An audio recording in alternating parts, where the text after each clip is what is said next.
Hi, Norm Allen with you on another version of Meet Your Neighbor, where the stories are all about you. And they certainly are, all about great people all around the lake. And today the story is a very, very interesting story with our friend Ted Ferriter. He and his wife Pat live here on the lake and been here for a few years. We'll find out about that and a lot more, but let's just kind of introduce you to Ted. Thank you so much for being with us today. It's great to be here, Norm, and thank you for putting this together. You know, when you look, and we've talked about careers, and you've had many careers, it seems, and a lot of wonderful experiences. Where did it all start? Where were you born and raised? It turns out my dad was a naval officer, and he and my mom both are from Washington, D.C. I was born in Washington, D.C. So you're a native of the area? Native Washingtonian, exactly. But you didn't live here all of your life because of being military kid. Exactly. Mostly up and down the East Coast, but lived in the D.C. area a number of times. Most naval officers avoid D.C. if at all possible. However, because my dad and mom both were from D.C., whenever an opportunity came to serve in D.C., my dad would raise his hand. So he could be back home again. Exactly. So, because we had cousins, aunts and uncles, all that kind of stuff right here in D.C., in the D.C. area. So you went to high school in D.C.? Actually, no. My mom and dad were real concerned about me having some continuity in my high school years, so I actually went to a boarding school. Oh. In Virginia? No, in New England. In New England? Uh-huh. Oh, wow. Yeah. Yeah. Well, that had to be an interesting experience. Oh, it was, and sort of towards the end of it, I was really ready to come back to Virginia, so I applied to the University of Virginia, and that's where I went to college. So were you didn't join the Navy until later on, though, right? Much later, actually. I had some other experiences in between UVA and the Navy. What was your major in college? English literature. So your plan was to be a teacher at that time? Not really. I had done some teaching. I actually taught in a small school in Mexico, taught English in a small school in Mexico during my kind of like a semester abroad type scenario. But I wasn't, focused on being a teacher. I think a lot of people at UVA majored in English and then went on to law school or some other career. So I was in college during the years 66 to 70. There was a lot of turmoil during that time frame. Some were drafted and sent to Vietnam during that time frame. I had a student deferment while I was at the university. And then at the end of that, I had, at the end of my college experience, I had no intention of going in the military. The short story is I went in the Peace Corps. I served for 2 years. While I was in the Peace Corps, I was drafted. And so I had to do something when I came back from the Peace Corps, and that was when I joined the Navy. What was go back to the day that you made the decision that the light came on, that the Peace Corps was something that you would be interested in being involved in? Yeah, it was in my senior year at Virginia, and it turns out I had extremely good friends who had been in the Peace Corps. And he was a graduate student in the law school, as a matter of fact. But he had graduated from Virginia, gone in the Peace Corps, and then come back to law school. And I probably saw myself following a path similar to that. So we met in California, filled out some forms. Very quickly after that, got on a plane and flew to New Delhi. And what year was that? That was in 1970, the summer of 1970. In fact, I think I graduated in June, and this was in July, because I was in New Delhi for the 4th of July celebration at the embassy.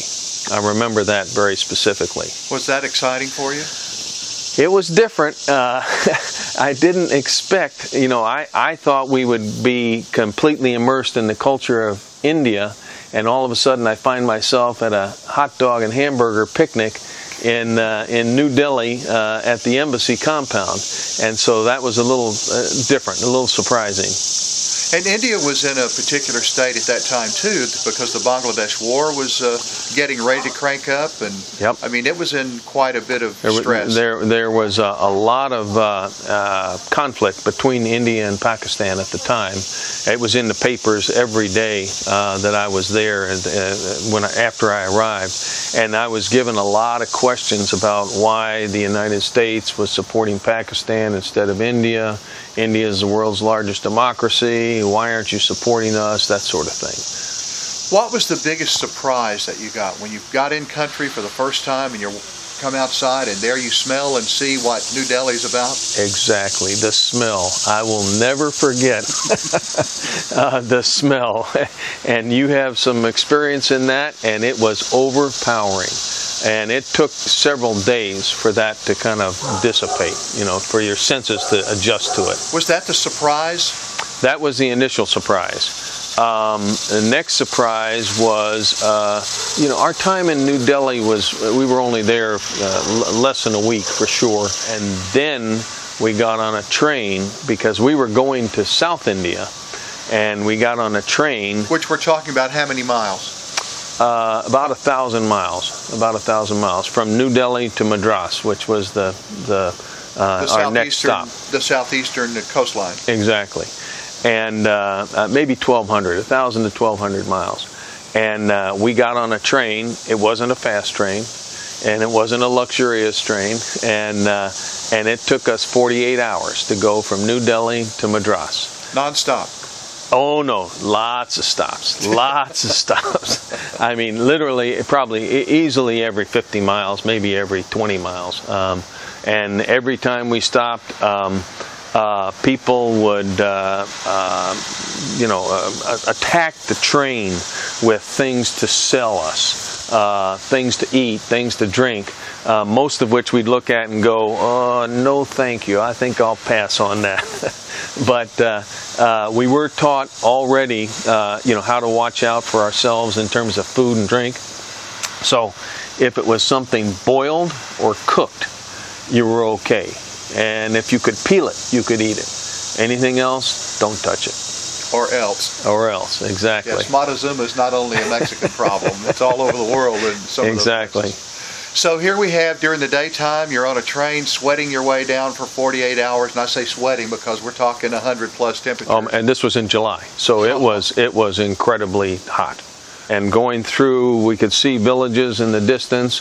The one thing that did kind of surprise and jump out immediately were the colors. The colors that you saw, the ladies in the incredibly beautiful and colorful saris, these chartreuse greens and brilliant pinks and that sort of thing. And then flowers, lots of bougainvillea, lots of jasmine, and at every train station, the guys that weren't selling you food and drink, the women were trying to sell you flowers and maybe bits of cloth or a sari or something like that. So very, very, very colorful. I can remember sitting in the bus that took us from Madras to Bangalore, another round numbers 10-12 hour journey, and I sat up near the driver, and I was stunned at how alert he was to maneuver the bus around hazards, whether they be holes or people or animals or you name it. He was an expert. I mean, he knew what he was doing, and he was picking up cues that we weren't picking up. We're used to seeing a sign that says, slow down, pothole ahead, curvy road, whatever. He has no cues whatsoever, so he's just doing it visually, and he's got to really pay attention. So, did you feel a sense of protection because you're with other Americans at that time? Yes, I don't think there was never any sense of like, hey, we're in danger or anything like that here. Felt pretty secure. Very secure, yes. And you had traveled around the world in other places too. I had done a little bit of that. Some of the folks had not. We chatted a lot on the train and the bus, and got to know each other, but also, kind of tried to comfort each other and say, hey, it's not going to be that bad, and that sort of thing. Yeah. Once you got to Bangalore, and you've gone through some training, and the training was several weeks to prepare you for what your assignment was going to be. Suddenly you're finished your training, and now you're off to assignment. Where did you go? Well, the training actually went through three parts. Number one, we were living in a hotel. We went through a lot of psychological testing because each of us was going to be in a village or a small town by ourselves, and they wanted to make sure that whoever went out there didn't embarrass themselves or the United States government or the Peace Corps. And so there was a whole battery of psychological testing that we went through. That happened in a hotel complex. We were doing mostly language training, again, some admin type stuff, a little bit about teaching in India, some of the unique things about it, and but that lasted maybe around numbers a month, something like that. Then the next month was focused more on life in South India and the culture that we were going to be living in, and also the English part, how to teach English. I'll tell you what my assignment was in just a minute. But during that time frame, that second month of training, we lived with an Indian family. And so to the most extent possible, we spoke only Tamil with that family, and the local language, and also we tried to learn about the culture, how to eat, how to just basic things. Like, for instance, my bed in the when I lived with the local family, these were very nice people and upper middle class in India, but my bed was a straw mat, and so I'd take that mat and unroll it at night, sleep on it on their concrete floor, and then roll it up in the morning, stick it in the corner. That was, so I was actually learning what this whole program about living in South India was going to be like. So that was the second third, and then the last third of the training was a month in a town called Tiruchirappalli, which was a major city, probably 200,000-300,000 people. So it was a big city, and that focused 100% on our training, on our mission. What were we going to be doing, and how were we going to be doing it? And your mission was? How to teach, teaching future primary school teachers how to teach English and how to teach health and nutrition. Teaching teachers how to teach English and how to teach health and nutrition.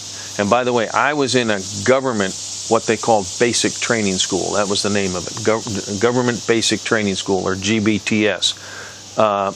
Almost all the guys, in fact, all the guys were in these government schools. Most of the women were in private teacher training college. 2 years. As the 3-month training period, we graduated in September and went out to our villages. And you asked earlier about, well, what was that like? And that was a shock, to say the least. I'm the headmaster of the school that I was going to be teaching in came to Tiruchirappalli, which is where we had our graduation ceremony. And then he and I got on a train. He didn't speak a lot of English, so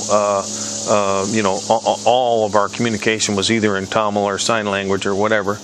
He and I got on a train, another train. Trains in India were something else, and so we got on the train about like 4 or 5 o'clock in the afternoon, and it was another all-night train, and that got us close to where we were going. And then we got in a little pony-driven cart, a jutka it was called, and so it was him, me, my little suitcase that I had, and in the little horse-drawn cart, and he took me to where I was going to sleep and where I was going to stay, my quote room. and dropped me off. And I will never forget walking in that little room, and there was one bare light bulb hanging from the ceiling, and nothing else in the room. Nothing, not even the mat.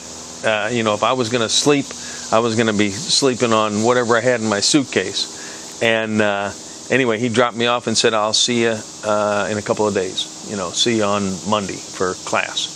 And I kind of went like, okay, here we go. This is it. I was in my little town. I was in Ronipet. I was probably 6 months into my 2-year tour, and I got a letter from the draft board in Rutland, Vermont, which is where I happened to register for the draft in 1968, I believe.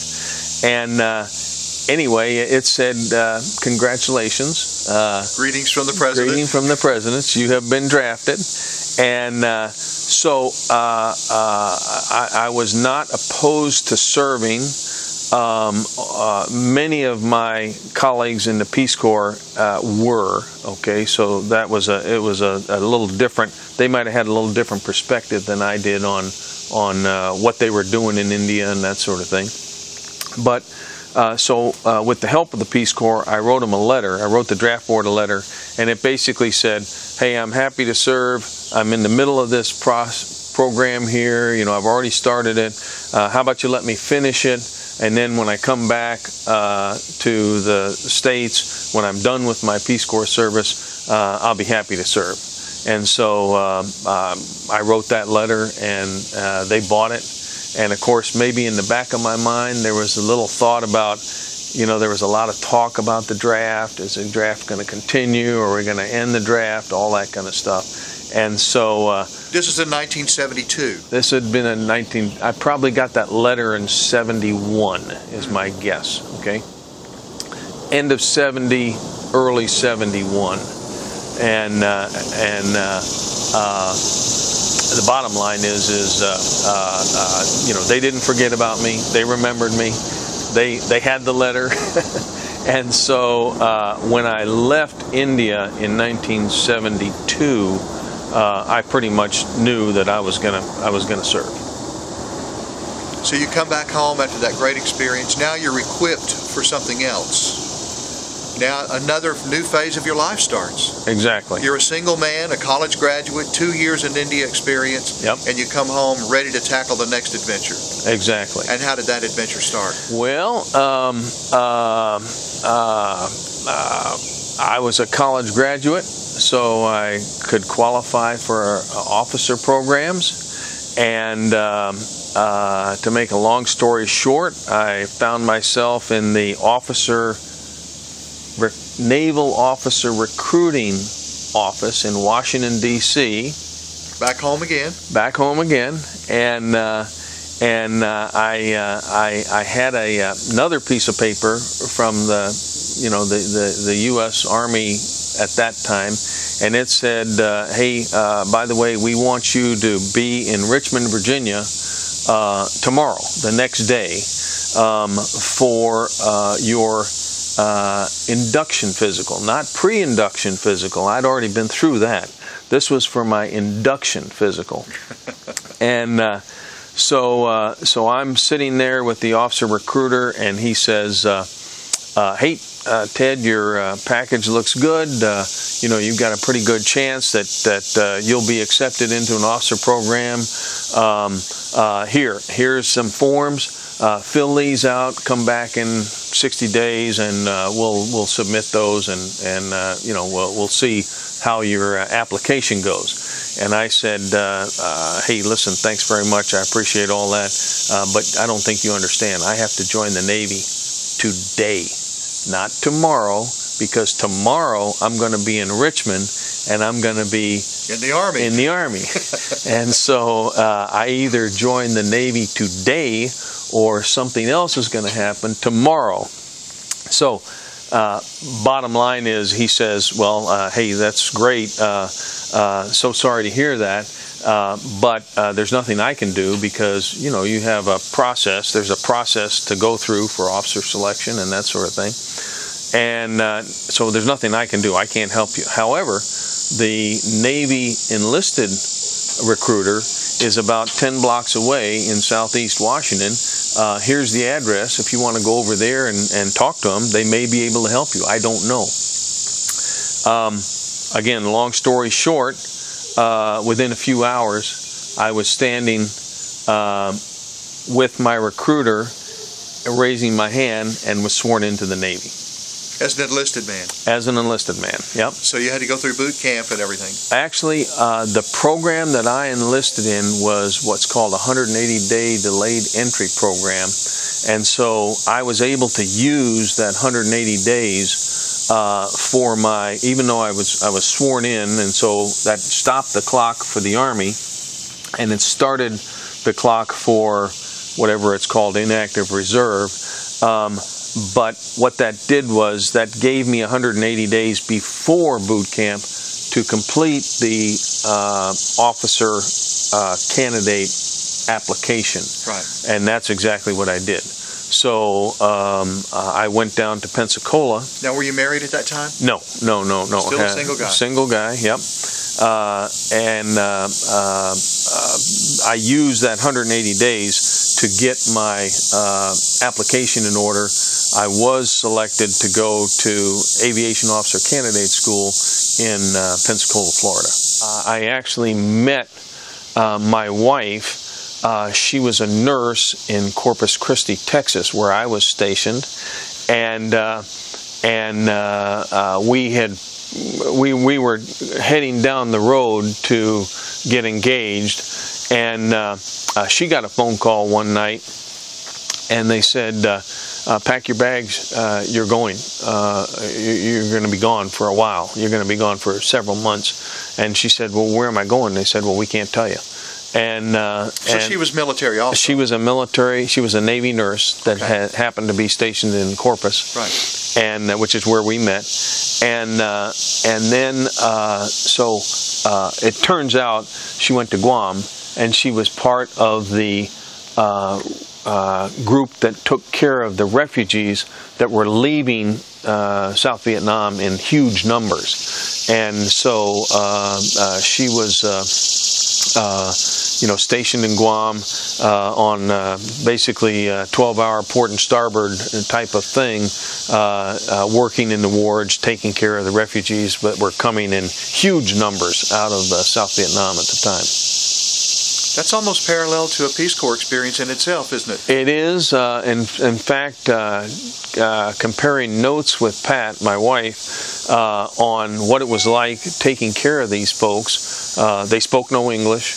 They had babies that were desperately ill, maybe suffering from starvation, malnutrition, just like I saw in India, and these were very, not primitive people, that's not the right word, but very unsophisticated people.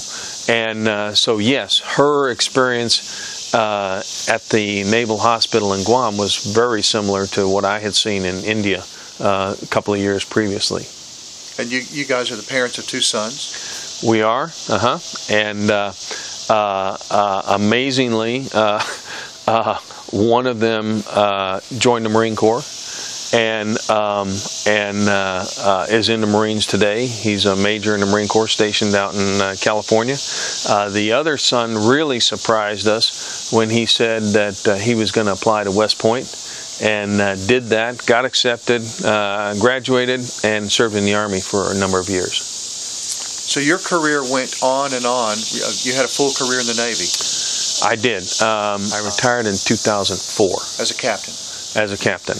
I raised my hand that day that I described at the enlisted recruiters in southeast Washington in November of '72, and I retired in October of 2004. So I was about a month shy of 32 years. Right at 32 years.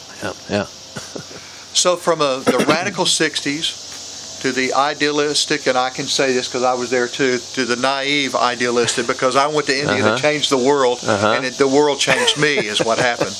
And then to a discipline that's dedicated to service to the country. How have your ideals evolved in that? Well, that's a great question, Norm. Thank you so much for asking. Honestly, India, as you know from your experience, is a that was a life-changing experience. When I went to India, I was definitely naive. I had very little worldview. I had actually only traveled outside the country that one time to Mexico. And so now I'm in a completely foreign country on the other side of the earth, completely cut off from my family and friends, and I learned a lot. I learned a lot about the United States of America. I learned a lot about our government and how it works and why it's so incredibly powerful and such an incredibly powerful idea. And I saw another side in India, and it gave me a totally different perspective. And so when I came back from India, I had a different idea about my place in America and how my service could make a difference, and why I felt that service in the military was so important. So my service in India in the Peace Corps was transformational in terms of changing my perspective. It was such fun getting together with them and sharing experiences and that sort of thing. And I had unbelievably good friends in South India, and this couple was one of several couples that really had a huge influence on me. Bama is the gal's name, and she literally taught me how to eat with my hands. And she taught me about various Indian foods and cooking them and all that kind of stuff. And to this day, I'm hooked on Indian food. You know, I had a very interesting conversation with Sekar, who is the husband of this family, about what we were just talking about, how important it is for parents to kind of provide the right direction and to help to shape kids and grandkids. You know, that's our job, and we love that job, but it's something that is extremely important. Well, it's great that you recognize, because so many parents and grandparents are missing out on those things. They don't recognize that they're still valuable. They think, well, their kids are off living their life, and we have ours, and we'll see them on the holidays and send them a $20 bill on birthday. No, a $150 bill these days on their birthdays, and that's kind of it. But you stay involved because, again, that heart of service. Well, I thank you so much for having this time. I mean, we've been friends for a few months now, and I feel like I know you better after our visit today, and I know that you do too. Great. I hope that you've enjoyed meeting your neighbor, Ted Ferriter, and I know that you'll, when you see him around. Norm, I need to editorialize for just a second. Okay. Thank you so much for letting me be part of this. We here at Lake of the Woods are so lucky to have people like you that get involved in our lake and make our lake a better place every day. And this show and the things that are going on with TV18 are absolutely a reflection of, you know, how we can take something good like Lake of the Woods and make it better. And so thank you so much for doing this. We really appreciate it. Well, I appreciate that. We're all just one beggar telling another beggar where the bread is. Exactly. Well, that's about it on this version of Meet the Neighbor, and I hope you've enjoyed our visit today and some of the pictures we see of life in India and naval life. But, you know, it's another neighbor. It's somebody you never know where the story's going to come from. They could be your next door neighbor, could be you. If you do have a story, I hope you'll contact us. Give us a call, and the number will be on the screen. Or email me, and I'll be glad to get up with you, and we'll tell your story or someone that you know's story. In the meantime, this is Norm Allen with you, wishing you a wonderful afternoon. Thank you for joining us on Meet Your Neighbor, where the story is all about you.